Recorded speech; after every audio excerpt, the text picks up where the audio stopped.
Hello everybody, welcome back to Leading Our Own Way. It's part 2 of our series with Danny Suede this week here on YouTube. We're diving into a deep part of, I suppose, the power of questioning everything. Danny definitely questioned things growing up, and I'm starting to do that now. I'm a bit late in life, I reckon, but from childhood and Danny's experiences at that point in his life, you know, they shaped his creative mindset to break through moments that refined his path. Not refined, probably not the right word, redefined his path. Danny shares raw insights about breaking free from societal expectations. He's definitely not living by social expectations. You have to tune in to understand how he's living his life right now. It's incredible. Very inspiring. If I was 28 again, I probably would be doing what he is doing. He reveals, though, how morning routines, as we've done many times on this podcast, become his anchor, and how understanding his genetic predisposition to anxiety transformed his approach to mental health. This episode, though, is really for anyone that's ready to challenge their limiting beliefs. Here's Danny and myself. Enjoy. But why don't we? Can I share it? Can I show it? The video? Yeah. Run it. Yeah, I guess it'll totally be out. You, by the time this comes out, it will be. Yeah. I've got it here.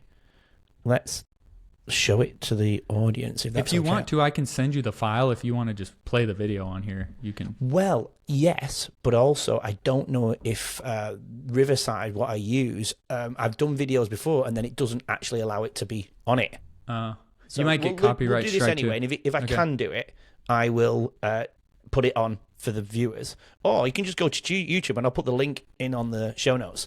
But it's I must admit. Oh yeah, there's the eyes right there. Yeah.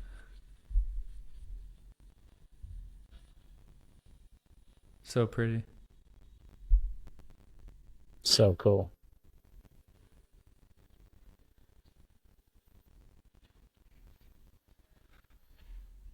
That's definitely living the moment. Yeah, baby. Danny Suede, world Let's go. premiere right here. Yeah, let's go. Run it. We'll let it kick in.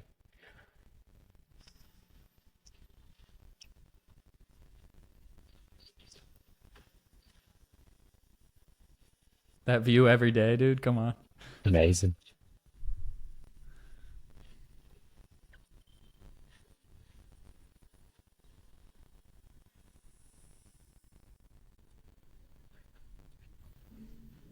There it is.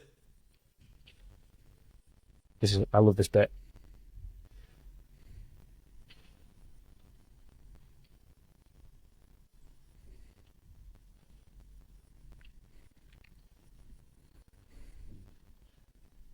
Trumpets. Love it.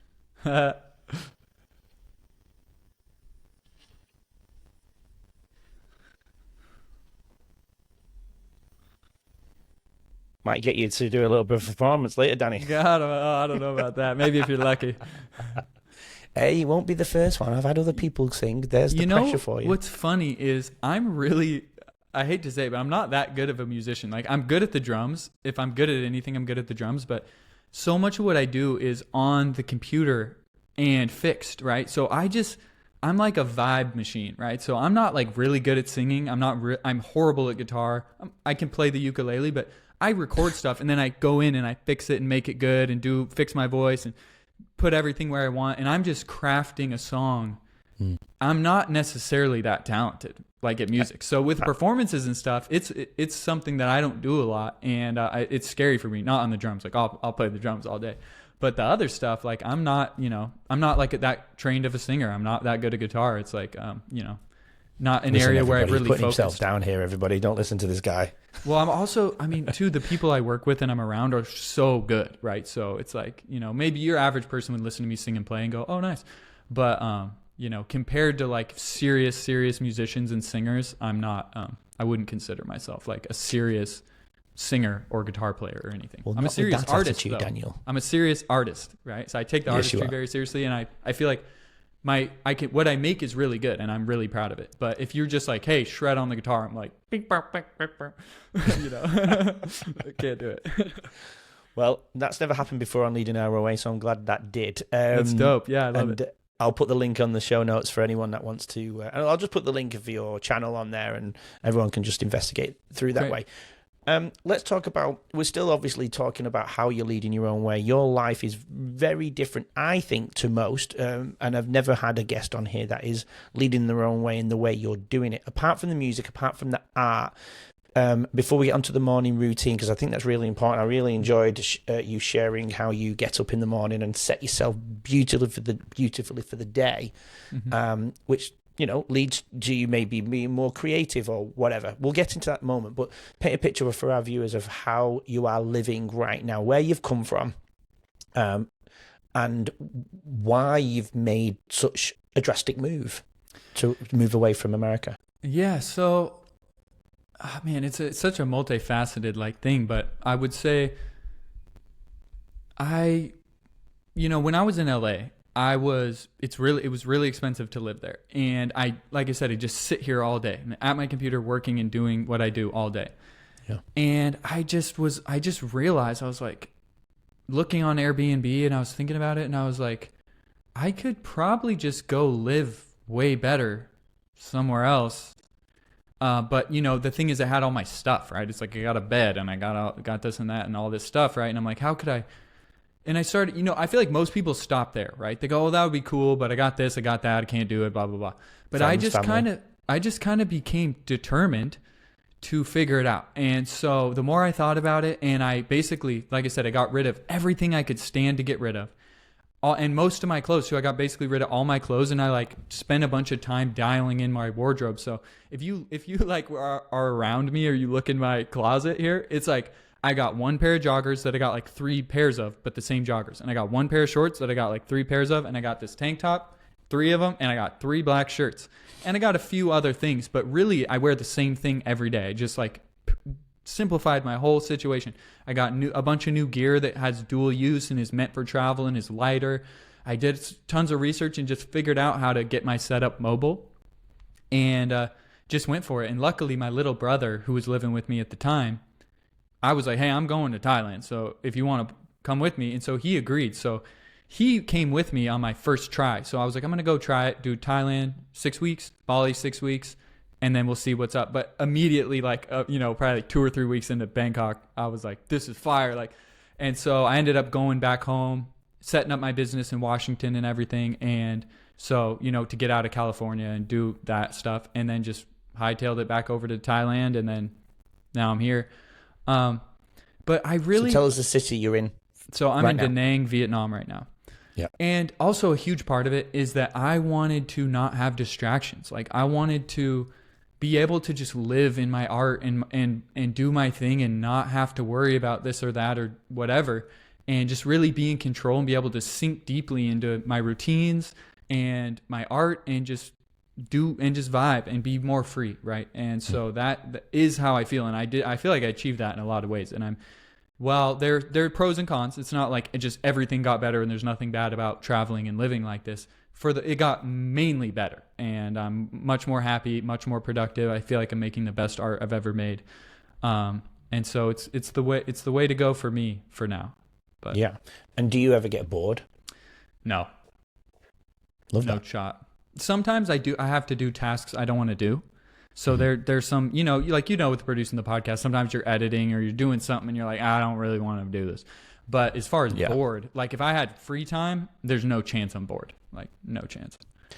We talk about this on the podcast a little bit, and I do a little bit of talking in public, and we talk about, for children in particular, boredom helps develop the creative mind, and it seems nobody is allowed to be bored anymore. Did you find that in LA, in California, in Washington, the States? That makes so much sense, honestly, now that you're saying it. I hadn't really thought about that, but I don't think I was bored. Like and this kind of goes back to my childhood and the thing with the anxiety, but I always say if there was like one way I could define myself, or like I have one dominant character trait, it's curiosity, right? So I am just wondering about everything like all the time. So I'm interested Like I literally am heartbroken that I can't pursue as many things as I would like to. Like in another life, I'm a historian. In another life, I'm doing quantum physics. In another life, I'm a painter. Like there's so many things. If I had more time, I would be doing. It's like my problem is that I don't have enough time, and it's been like that since, I think there was probably times when I was a kid that I was bored, but I've always got something I want to do, and creative. And so that's just me. I can't necessarily speak for other people, so I don't know.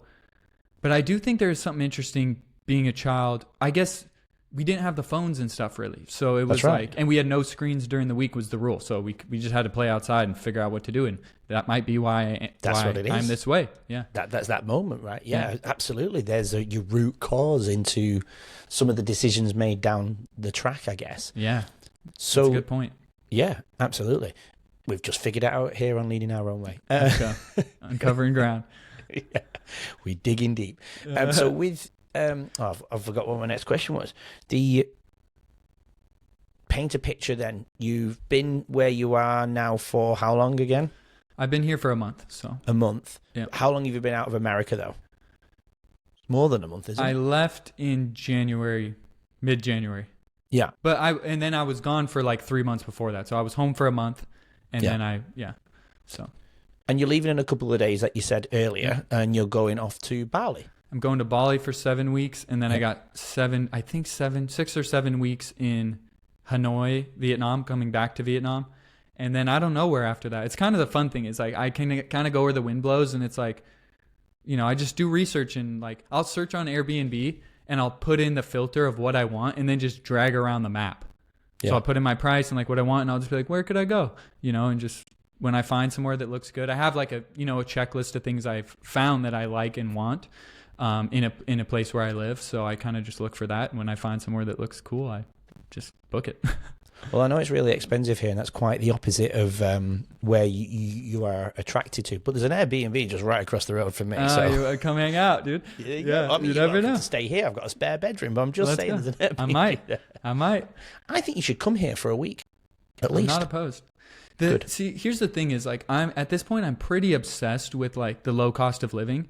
Mm-hmm. So like for example, when I was in Bangkok, I'm eating 3 meals a day, getting it delivered to the condo, and it was like $8 to $10 a day, and I'm eating good. And then I go back to when I fly back to the States, I get a small little iced coffee at the airport, $8, and I'm like, that's my 3 days worth of food for this little iced coffee.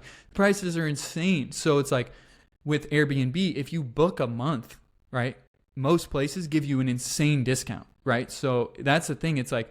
And then you have to buy a plane ticket. You have to get a visa. There's all these travel expenses. So I find that it's the cheapest way to do it is to stay over a month somewhere. So the plane ticket, you're not buying more plane tickets than you would need. And you're getting cheaper Airbnbs and things. So there's like a whole realm of like hacks and things I've figured out to like make it more affordable, Yeah. So, yeah. And you know what? If somebody is in that pivotal moment of their life and they're listening to this, I think that is pure inspiration for these young people to get out there, go and see the world. And it doesn't have to be what you're doing. It doesn't have to be art. It doesn't have to be music. It could be other things, couldn't it? Oh, yeah. To get out of that rut and that 9 to 5 or whatever it is. What's crazy is where I'm from, what I'm doing is bananas, right? People go, oh my God, he's overseas traveling. He just sold his stuff and and it's like this thing that's like kind of crazy. People are like, oh my gosh, like, wow, you come over here, like Da Nang is a nomad hub. Bangkok is a nomad hub. Bali is like a crazy nomad hub. You get there, you figure out that everyone is doing it like you. And you ask someone, hey, what do you do, bro? It's like some dude at the pool. He's like, oh, I do marketing for Pilates studios or whatever. Or like, there's just infinitely weird remote jobs and income sources and businesses that people do to achieve freedom. Yeah. And it's just amazing the possibilities if you really are committed to figuring it out and want to do it. And I think most people just think, oh, it's out of, I can't do it. Okay. Or like I have a job, I can't do it. Okay. And they don't push, and that's a whole other thing. I'll go down the farthest rabbit hole on that whole topic, but maybe get to it later. Yeah. But yeah, that word can't though, it kills me. That word can't isn't allowed in my house anymore. And if you are going to use the word can't, the word yet has to go on the end of it. There you go. I like that. Yeah, at least if it's training the brain to think a bit more positively, to, go in that direction of whatever it is they think they couldn't do originally. Let's change that mindset. Neuroplasticity. Let's create that pathways that you can go and achieve everything you want. So everybody there where you are you all just looking at the rest of the world going, they're crazy? So what I will say is, I say everyone, it's definitely not everyone, but there's tons of nomads and tourists and stuff that are doing things like me.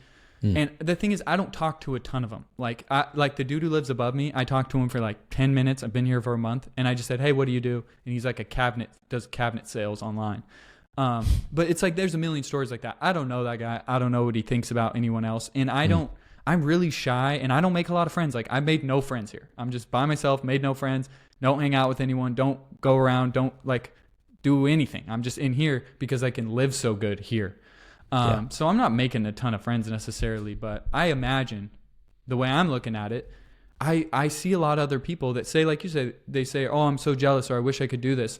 And it's just, it's like, yeah, it's this thing, man, it's like, there's so much to say about it, but I really think that there's this property to reality where if you have a goal or like something you want or somewhere you want to go, for whatever reason, there's like a million neon signs of why you can't do it, right? It's so blatantly obvious why you can't do this thing, right? And most things look that way when you look at it.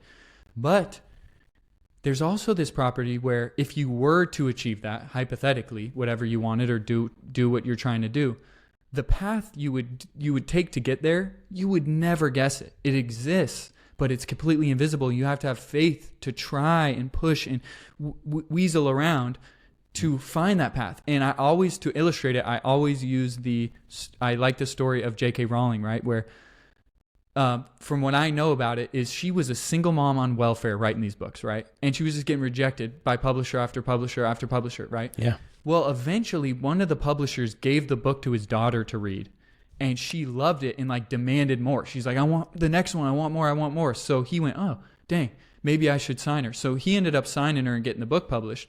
And then it becomes the biggest freaking book thing in the world. And so when J.K. Rowling's starting, right, the reasons why she could never be the biggest author or even a successful author are obvious, right? Doesn't have that much income. She's on welfare. She has to take care of her kid. She's getting rejected by 12 publishers in a row or however many it is, right? It's just no, can't do it. She's not sitting there thinking, okay, well, maybe if the publisher gives the book to his daughter and then she likes it and then he changes his mind, then I'll be right. That's never obvious. But when people are successful, a lot of times it's a lot of hard work and dedication, but that thing that gets them there, they would never guess it, right? It's like you have to have faith to just go and try, and you're going to always have a trillion excuses why you can't do it. But to me, as a person living like this and being this way, that I feel like I figured that out when I was young, right? Yeah. To a certain degree, just intuitively. And most people, I feel like they just live in this world where they just look at the sign and say, oh, can't go there? Okay. And they just think, okay. And they don't ever question it or dig. And I feel like there's so much like there if you just go, Yeah. I'm going to use that story. I think I knew about her failing, but I didn't know about the little bits about the publisher and the daughter. You said that so well, and you're so right. And that's even just motivated me within myself regarding the podcast. I could be one guest away from somebody seeing that guest and going, wow, I like this podcast. What else is there? It's little things like that, because I doubt myself with the podcast. Not many people have really acknowledged the podcast exists in terms of my people, which is fine. It might not be for them, right? And that's totally cool. I don't even need them to listen to it necessarily. But it's bizarre, isn't it? That adds that doubt, because I left my job to do this. I'm a casual teacher now, and I was a full-time teacher, and I wanted to climb the ranks and do what society wanted me to do, or I want to do, is climb the ranks, be a principal, be a headmaster for those English people, and do all of those things. But through being hurt and toxicity and workplace bullying, I was like, I'm not doing this anymore, because it's coming at a cost at me, and I'm going to regret it when my kids are older, because my kids are already born. I'm like, hell no, I'm not doing it. So I'm doing what I feel like I'm doing, but under the realm of which the constraints allows me to, the house, the children. I could sell up. I could buy a camper van and go traveling with my children. and my partner, but the money will run out one day. But I said, we can work on the road. There's things we can do to get out of that. We are free in that sense. And I've realized that by being a casual teacher and by doing the podcast. And you're right. I think that, you know, a lot of people would have given up by now. And I've been doing it for, you know, I've been filming for 16 months. It's been published 13 months. And I think most podcasters would have given up now because they've not reached the expectations in their own head. Now, I don't have any expectations. That means I can keep going. Yeah, right? nice.